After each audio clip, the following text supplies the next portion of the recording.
একেবারে কম তেলে স্বাস্থ্যকর সুজি আলু গাজরের এই নাস্তা বা জলখাবারের রেসিপি একবার খেলে কিন্তু বারবার খেতে ইচ্ছে করবে। এর জন্য প্রথমেই 1 বাটি পরিমাণে সুজি মিক্সার জারে নিয়ে নিচ্ছি। ঠিক যতটা সুজি নিলাম ততটাই জল নিয়ে নেব। একই বাটিতে পরিমাপ করে সুজি আর জলটা মিক্সার জারের মধ্যে নিয়ে নিচ্ছি।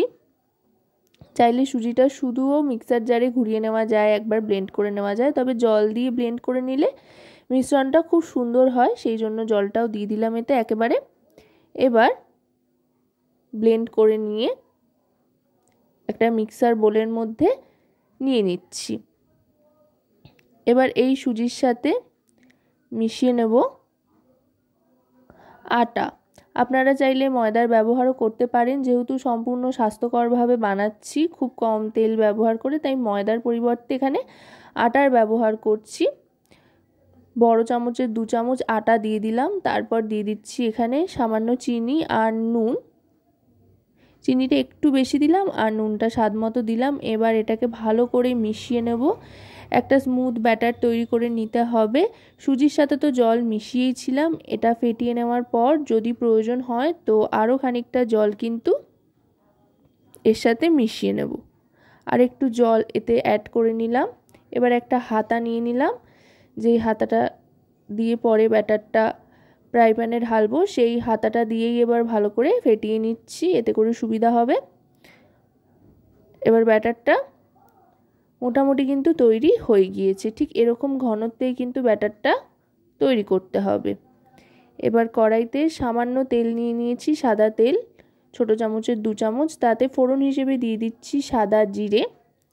জিরেটা ভালো করে নাড়াচাড়া করে নেওয়ার পর তেলে তারপর দিয়ে দিচ্ছি কাঁচা লঙ্কা কুচি আর গ্রেট করে রাখা আলু।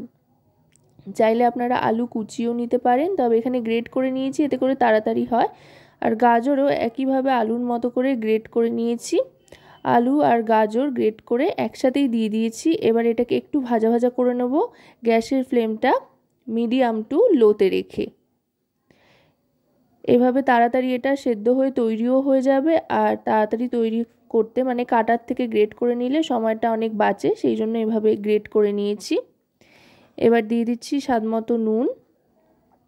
গ্যাসের ফ্লেমটা কিন্তু এই সময় একদম লোতে রাখতে হবে, রেখে এক এক করে সমস্ত মশলাগুলো মিশিয়ে নিচ্ছি। নুন দেওয়ার পর এবার দিয়ে দেবো এতে কাশ্মীরি রেড চিলি পাউডার, এতে করে সুন্দর একটা রং আসবে। আর কাঁচা লঙ্কা তো ব্যবহার করেইছি ঝালের জন্য। এবার দিয়ে দিচ্ছি সামান্য একটু চিনি। চিনিটা অপশনাল, আপনারা যদি না চান তো নাও দিতে পারেন। চিনি ছাড়াও মোটামুটি ভালোই লাগবে খেতে, গাজরে বেশ একটা মিষ্টি মিষ্টি ব্যাপার থাকে যেহেতু। এবার দিয়ে দিচ্ছি বেশ খানিকটা ধনেপাতা কুচি, যেহেতু এখনও ধনেপাতাটা পাওয়া যাচ্ছে তাই ব্যবহার করছি। হাতের কাছে ধনেপাতা না থাকলেও কিন্তু এটা আপনারা বানিয়ে খেতেই পারেন, কোনো সমস্যা নেই, ধনেপাতা ছাড়াও বেশ ভালো লাগবে খেতে। এবার দিয়ে দিচ্ছি ম্যাগি মশলা। আপনারা আপনাদের পছন্দ মতো যে কোনো ফ্লেভারের মশলা দিতে পারেন। হাতের কাছে যদি ম্যাগি মশলা না থাকে রোস্টেড জিরে গুঁড়োও দিতে পারেন, তাতেও বেশ ভালো লাগবে। এবার আরেকটু স্পাইসি করার জন্য দিয়ে দিচ্ছি টমেটো কেচাপ, এতে বেশ একটা খাট্টা মিঠা ব্যাপার আসবে। এবার টমেটো কেচাপটা দিয়ে ভালো করে মিশিয়ে নেব। এবার কিন্তু মেশাতে মেশাতে গ্যাসের ফ্লেমটা অফ করে দিয়ে ভালো করে মিশিয়ে নিচ্ছি। পুরটা কিন্তু তৈরি হয়ে গিয়েছে। এবার আবার ব্যাটারটার দিকে চলে যাব।